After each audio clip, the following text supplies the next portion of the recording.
Okay. Hello नमस्कार दोस्तों, कैसे हो आप सभी। उम्मीद करता हूँ आप सब बहुत अच्छे। मैं निशात गुरु आपका एक बार फिर से स्वागत करता हूँ हमारे यूट्यूब चैनल प्रॉपर्टी गुरु। दोस्तों आज के इस वीडियो के दौरान आया कि list of residential properties e auction on 10/5/2022, यानी कि 10 मई को कौन कौन सी रेजिडेंशियल प्लॉट्स पे ई ऑक्शन हो। देखिए वैसे तो ई ऑक्शन जो होनी है वो तो आप वैसे भी वेबसाइट पे निकाल सकते हो। उसको आप HSVP ई ऑक्शन न्यूज़ का जो आप जब गूगल के ऊपर जाके जब आप करोगे क्लिक तो आपके पास में कंप्लीट लिस्ट आ जाएगी। लेकिन ये वीडियो क्यों देखनी चाहिए, इस वीडियो में हम डिस्कस करेंगे कि कौन सा ऐसा प्लॉट है जहाँ पर हम हिसार की अगर मैं बात करूँ तो कौन सी ऐसी प्लॉट है या फिर कौन सी ऐसी प्रॉपर्टी है जहाँ पर हमें इन्वेस्ट करना चाहिए। और यहाँ पर हम इसका पूरा का पूरा एनालाइज करेंगे कि कहाँ पर हमें बेनिफिट होगा। देखिएगा अभी पीछे मार्केट काफ़ी अप चल रहा था और काफ़ी स्पीड पकड़ा हुआ था, तो लेकिन अगर मैं इस महीने की बात करूं, आज की बात करूं, तो आज के टाइम में क्या हो रखा है कि मार्केट में सेलर नहीं है। कुछ लोग बोल रहे हैं कि मार्केट की प्रॉपर्टी रुकी हुई है। रुकी तो नहीं है, लेकिन क्या है कि वहाँ पर डील्स कंफर्म नहीं हो पा रही है। जैसे सेक्टर 4 की बात करूँ, सेक्टर 5 की बात करूँ, फिर उसके बाद सेक्टर 16-17 में अगर हम आ जाए, सेक्टर 16-17 में भी क्या हो रहा है कि डील्स कंफर्म नहीं हो रही है। ठीक है, उसका कारण ये है कि जो बायर तो ज़्यादा है आज के टाइम में भी, लेकिन उसको देने वाले उसके जो सेलर है वो कहीं ना कहीं स्टेबल नहीं हो पा रहा। और दूसरी बात कि बायर भी अभी थोड़ा सा हिचकिचा रहा है कि कहीं बहुत ज़्यादा जो इन्वेस्टर होता है वो भी ये सोच रहा है कि कहीं बिल्कुल हाइक के ऊपर हम प्रॉपर्टी को बाय ना कर लें और बाद में उसका नुकसान हो। लेकिन एक्चुअल जो एंड बायर है वो थोड़ा सा मार्केट में तेज़ी ज़्यादा उसके बजट से बाहर होने की वजह से क्या हो रहा है कि वो एंटर नहीं कर पा रहा है। लेकिन फिर भी ई ऑक्शन में अगर हम बात करें तो कौन सी प्रॉपर्टी के ऊपर हमारे बजट में कोई चीज़ बन पाती है। देखिएगा सेक्टर 9-11 की अगर मैं बात करूँ तो सेक्टर 9-11 में ज़्यादातर दो मरले सारे के सारे जो प्लॉट्स हैं वो 2 मरले के आए हैं। सेक्टर 4 पार्ट 2 में 2 प्लॉट्स जो है वो 1 कनाल के 3158 और 3168 नंबर। 3158 एक बेहतरीन, दोनों का अगर मैं कंपैरिजन करूं तो 3168 प्लॉट नंबर जो है वो रहेगा नॉर्थ फेस के, दोनों नॉर्थ फेस के हैं, 1 कनाल के, यानी कि 565 गज के। एक हैवी अमाउंट की प्रॉपर्टी है ये दोनों। यहाँ पर क्या होता है, एक जो नॉर्मल जो इन्वेस्टर होता है वो नहीं एंटर कर पाता, लेकिन जिसका बजट अप टू 2 CR तक का है तो वो उसके लिए ये प्रॉपर्टी इनके ऊपर एक चांस बन सकता है। 3158 और 3168। अब 3158 और 68 दोनों का अगर मैं कंपैरिजन करूं तो 58 जो है वो काफ़ी बेटर, अच्छी लोकेशन की एक प्रॉपर्टी। यहाँ पर आज के टाइम में अगर हम मार्केट में जाके वहाँ पर बाय करने की कोशिश करते हैं तो हमें डीलर्स हमें वहाँ पर बताएंगे नियर अबाउट 45,000-47,000 के रेट्स अभी है। और अगर ये हमें ऑक्शन के ऊपर 38, देखिए अब इसमें एक इशू ज़रूर आता है कि जो आपको सारी की सारी जो अमाउंट है वो आपके उसमें बैंक से आपकी ट्रांजैक्शन हो रही है, वो एक इशू ज़रूर होता है। लेकिन फिर भी जो गवर्नमेंट एम्प्लॉई हैं, जो अच्छी पोस्ट के ऊपर है, ठीक है, जो बड़े बिजनेसमैन हैं, तो जो चाहते हैं कि वो सारा बैंक से लोन लेना चाहते हैं, तो ये इन 2 प्लॉट्स के ऊपर एक कोशिश की जा सकती है, क्योंकि यहाँ पर है ना कंपटीशन कम होता है। लेकिन जो अगर बात करें सेक्टर 9-11 की, अब 9-11 में 2 मरले के जो है 50-50 गज की, वहाँ पर कंपटीशन ज़्यादा बढ़ जाता है। तो ज़्यादा बढ़ने की वजह से क्या होता है कि उसमें इतना ज़्यादा बेनिफिट नहीं आता। अगर 1000 रुपये हमें बढ़ भी रहा है प्रॉपर्टी में तो भी यहाँ पर और इसमें काफ़ी फ़र्क आ जाता है, यानी कि 565 गज में अगर हमारा 1000 गज बढ़ता है, हालांकि सबके बजट में नहीं है, हर किसी के बजट में ये नहीं होता, लेकिन जो कर सकते हैं उनकी मैं बात कर रहा हूँ। ठीक है, और विदिन 2 CR की अगर मैं बात करूँ तो जो हिसार के बिल्कुल नज़दीक का एरिया है तो वहाँ पर एग्रीकल्चर लैंड भी हमें इतना इजीली अवेलेबल नहीं है। चलो वो अलग मैटर है, उसको हम फिर कभी डिस्कस करेंगे। नेक्स्ट आता है सेक्टर 16-17। सेक्टर 16-17 के दो प्लॉट 408 और 279, जो ये दो प्लॉट्स हैं यहाँ पर 4 मरले के हैं, और 4 मरले के ऊपर भी सेक्टर 16-17 में क्या होता है कि कंपटीशन ज़्यादा रहता है। और पीछे तो एक नियर अबाउट सेक्टर 16-17 में 92 लाख का चला गया था, तो इतने बजट के ऊपर जाना तो मुझे उचित नहीं लगता कि इतने में आपको जाना चाहिए, और मुझे लगता नहीं कि ये हमें अप टू 75 लाख तक ये हमें मिल पाएगा। इसका जहाँ तक मेरा आइडिया है वो मुझे लग रहा है कि 84 के आसपास में रहेगा, 84 प्लस ही जाने की संभावना यहाँ पर रहेगी। सेक्टर 16-17 4 मरले। और उसके बाद बात करें सेक्टर 33। सेक्टर 33 एक बड़ा ही अव्वल दर्जे का सेक्टर है, एक बड़ा ही यूनिक सा, उसमें ना प्रॉपर्टी के रेट्स काफ़ी हाइक कर रहे हैं। जहाँ पर देखिएगा एक कनाल की अगर मैं बात करूँ तो यहाँ पर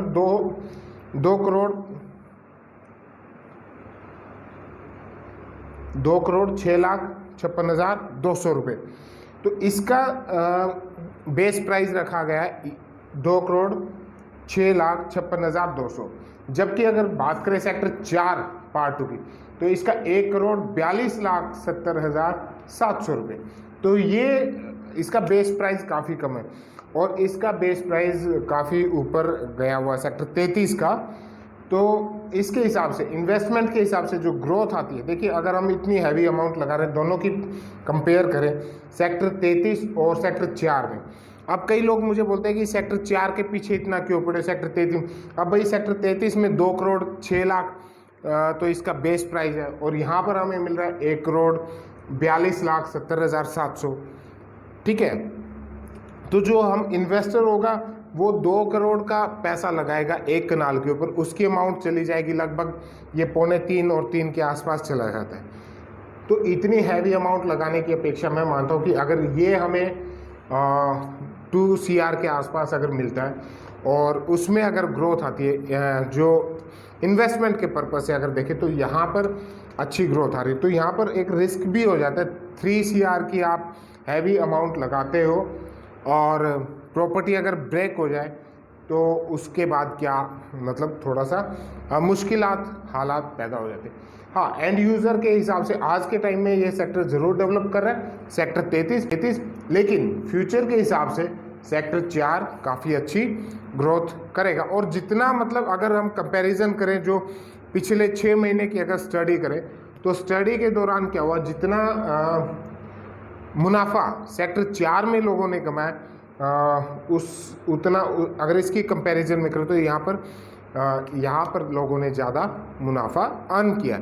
आज की अगर मैं बात करूँ, देखिए बात वही हो जाती है, अर्बन स्टेट में अगर हम बोलें कि किसी इन्वेस्टर को कि आप इन्वेस्ट करो तो वो उचित नहीं, क्योंकि वो पूरा फिलअप हो चुका है। इसी प्रकार से सेक्टर 16-17 में आज के टाइम में इन्वेस्टमेंट का कोई भी 1% भी वहाँ पर कोई उसका तुक नहीं बनता, क्योंकि वहाँ पे हमें जितनी हैवी अमाउंट लगाएंगे उसका रेट ऑफ जो उसका रिटर्न हमें मिलना है, ROI जो उसकी हमने मिलनी है वो इतनी ज़्यादा नहीं है जितनी जो खाली अंडर डेवलप्ड सेक्टर्स है। जैसे ये सेक्टर डेवलपिंग सेक्टर्स है, सेक्टर 16-17 डेवलप्ड सेक्टर है, सेक्टर 9-11 में कुछ हद तक गुंजाइश है, और 33 में एक प्राइम लोकेशन का सेक्टर है, जो प्राइम कस्टमर ही वहाँ पर जाता है। सेक्टर 14 और सेक्टर 14 के जो उनके जो रिलेटिव्स हैं, उनके जो नॉन है वो, और जो आम व्यक्ति के लिए, वो नॉर्मल व्यक्ति के लिए, तो उसको आज भी, क्योंकि सेक्टर 4 9-11 से 16-17 से 33 से 14 से 15 से सभी सेक्टर से कम रेट के ऊपर यहाँ पर प्रॉपर्टी आज भी अवेलेबल है। तो ये है रेजिडेंशियल की बात। और अगर मैं कॉमर्शियल की बात करूँ तो वो भी मैं आपको यहाँ पर दिखाता हूँ कि कॉमर्शियल प्रॉपर्टी कहाँ पर हमें मुनाफा मिलने की संभावना रहेगी। अब देखिएगा, मैं आपको हमेशा बोलता हूँ कि हमारे यहाँ पर एक्सपर्ट्स की टीम है जो आपको ई-ऑक्शन में पार्टिसिपेट करवाती है, और फिर भी अगर आप गलतियाँ करते हैं, अभी पीछे ही कुछ दिन पहले मेरे पास में फ़ोन आया था, उन्होंने ई-ऑक्शन में पार्टिसिपेट किया था लेकिन आगे की अमाउंट वो अप्लाई नहीं कर पाए किसी कारणवश, तो इस तरीके में उनको कितना नुकसान हुआ, कितना उनका समय व्यर्थ हुआ, वो सारी समस्याओं से समाधान के लिए आप हमारे पास आएँ। तब भी इतना इजी भी नहीं है। ई ऑक्शन में लोग बोलते हैं कि बहुत इजी है, लेकिन आप गलतियां करें और फिर पैसा फंसा के बैठे, ऐसी गलतियां आप ना करें, क्योंकि जिसका जो काम होता है, जो एक्सपर्ट होते हैं उनका वही काम रहता है, उसका नॉलेज है, आप उसकी जिम्मेवारी बनती है। चलिए कोई बात नहीं, बात करते हैं हम ई ऑक्शन कॉमर्शियल की। अब कॉमर्शियल में हमें कहाँ कहाँ बेनिफिट मिल सकते हैं। देखिएगा, जो बूथ होते हैं ना, बूथ में जितना छोटा साइज होगा उसमें क्या होता है, कस्टमर उतना ज़्यादा, कंपटीशन उतना ज़्यादा होता है, और कंपटीशन क्या करता है, उसको रेट्स ऊपर बढ़ा देता है। तो बूथ के अंदर कंपटीशन ज़्यादा रहता है। यहाँ पर जो मार्केट रेट होता है, हमेशा मैंने ये देखा है, पिछले लास्ट में 6 महीने, 8 महीने, 1 साल की अगर मैं स्टडी की बात करूँ तो 1 साल के अंदर भी जो मार्केट रेट रहा था, छोटी प्रॉपर्टीज़ में मार्केट रेट से ऑक्शन में ऊपर जाता है।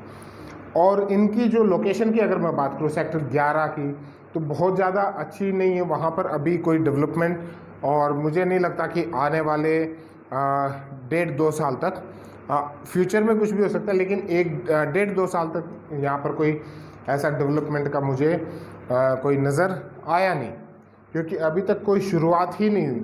सेक्टर 16-17 की अगर DSS या कॉमर्शियल साइट की बात करूँ तो जो फ्रंट की लाइन है सिर्फ वो चल रही है, बाकी पीछे की लाइन आज तक नहीं चल। जिस प्रकार से जो अर्बन स्टेट का अर्बन स्टेट की जो प्रॉपर्टी ऑक्शन पे आई हुई है, कॉमर्शियल प्रॉपर्टी, तो वो आप देखेंगे, हालांकि वो DSS की अगर मैं बात करूँ तो आज के टाइम में हमें वहाँ पर बिलो 2 CR के आसपास मिलेगा, यानी कि 170, 160, 170 के ऊपर जो अर्बन स्टेट के DSS है वो छूटने की संभावना रहेगी। और 16-17 की हम बात करें तो 16-17 में सारे के सारे बूथ्स हैं, ठीक है। तो ये बूथ के ऊपर आप देखेंगे तो वहाँ पर एक आप ट्राई कर सकते हैं। मार्केट प्राइस की अगर मैं बात करूँ सेक्टर 16-17 के बूथ की, तो वहाँ पर मार्केट में आज के टाइम में चल रहा है 55 और 56 के अप्रोक्सीमेट। जो अच्छी लोकेशन का जो मार्केट चल रहा है वहाँ की मैं बात कर रहा हूँ, वहाँ पर 55 से 56 लाख रुपए का बूथ आपको मार्केट प्राइस पे मिलता है। और यहाँ पर आप उसके हिसाब से अपना कैलकुलेट कर लीजिए। अगर इस ई ऑक्शन में, इस लिस्ट के अंदर जो 10 तारीख को जो ऑक्शन होनी है, इसकी अगर हम बात करें तो कॉमर्शियल की अगर मैं बात करूं तो सबसे प्राइम लोकेशन का सिर्फ एक ही DSS मुझे लगा, और वो रहेगा सेक्टर 15 का। सेक्टर 15 का ये DSS आप देख सकते हो, और इसकी मैं आपको लोकेशन बता देता हूँ। ये आ गया सेक्टर 15 के अभी 2 DSS यहाँ पर आए हुए हैं। सेक्टर 15 AP DSS नंबर 7 और 63, इन दोनों की अगर मैं बात करूँ, जितने भी अभी तक प्रॉपर्टीज़ मैंने देखी, सबसे बढ़िया अच्छी कंडीशन का DSS नंबर 63 रहेगा, और ये रहेगा सेक्टर 15 में रॉयल बार के नज़दीक का। तो अगर ये इसके ऊपर आप ट्राई कर सकते हो, 63 नंबर के ऊपर इसका बेस प्राइस 86,03,600 रुपये रखा गया।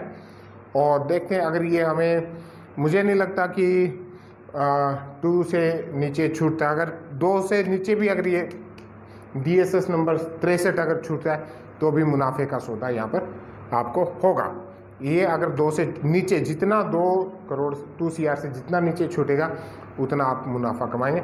ऊपर का फिर मैं कुछ कह नहीं सकता कि क्योंकि जो बैठा है, जो ऑक्शन में पार्टिसिपेट करा, उसका मूड के ऊपर है वो कहाँ तक इसको लेके चला जाए। उसके बाद 7 की बात करूँ तो यहाँ 7 नंबर का कोई बेनिफिट नहीं है, ये इसका डेवलपमेंट इतना नहीं हुआ। और ओल्ड कोर्ट और सेक्टर 14 के सारे के सारे इसके ऊपर बूथ्स हैं, तो बूथ का बहुत ज़्यादा मुनाफे वाली चीज़ें काफ़ी स्टडी आप खुद देख लीजिएगा, मैप पे देखिएगा, ग्राउंड में जाइएगा और बाकी सारी चीज़ें कीजिएगा। इसके अलावा हिसार की जो भी प्रॉपर्टी की अपडेट्स आती हैं वो मैं आप तक पहुंचाता हूं, और अपने जो जानकार हैं उन तक इस चैनल को ज़रूर शेयर करें ताकि वो सभी अपडेट हो। और आप लोग जो भी काम करते हो आपको मैं एक ही सलाह देना चाहूँगा कि ग्रुप के साथ में काम करो, मिलकर काम करो। जितना मजबूत संगठन आपका रहेगा उतना ही प्रॉपर्टी में आप ज़्यादा काम कर पाएंगे, बजाय कि आप अकेले करें।